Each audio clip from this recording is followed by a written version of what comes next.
Hi friends.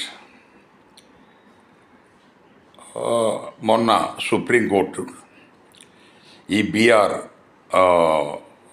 Electoral roles మన ఎన్నికల list ఏమైతే తయారు చేస్తున్నదో ఎలక్షన్ కమిషన్, అందులో 65 లక్షల పేర్లు అంతకుముందు ఉన్న ఓటర్లను తొలగించటం అనేది దాన్ని సుప్రీంకోర్టులో ఛాలెంజ్ చేయటం జరిగింది.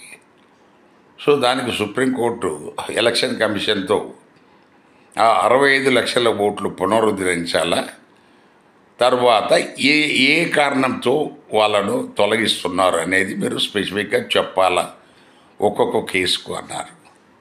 ఇది చాలా మనకు విప్లవాత్మకమైన తీర్పు. ఎందుకంటే ఇప్పటిదాకా ఎలక్షన్ కమిషన్ ఏం చేసినా నడుస్తుంది.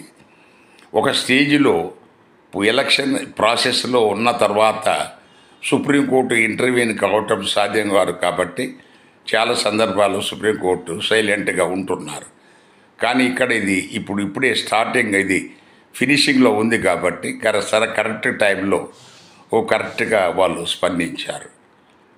ఈ ఆధార్ కార్డు మాకు పనికిరాదు, మాకు పలాది పనికిరాదు, తర్వాత మాకు పలాది ఉంటేనే మేము అందులోకి వెళ్ళి పెడతాము అనేది ఇష్టారాజ్యంగా ఎలక్షన్ కమిషన్ బిహేవ్ చేయడానికి లేదు.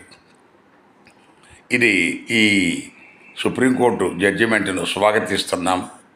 సో ముందు ఎలక్షన్ కమిషన్ ఈ రకమైన కట్టుదిట్టమైన చర్యలతో ఎలక్షన్ కమిషన్ ఇష్టారాజ్యంగా ఎలక్షన్స్ కండక్ట్ చేయకుండా ఈ ప్రజాస్వామ్యాన్ని సుప్రీంకోర్టు కాపాడాలనేది మా ప్రజల విజ్ఞప్తి. Thank you.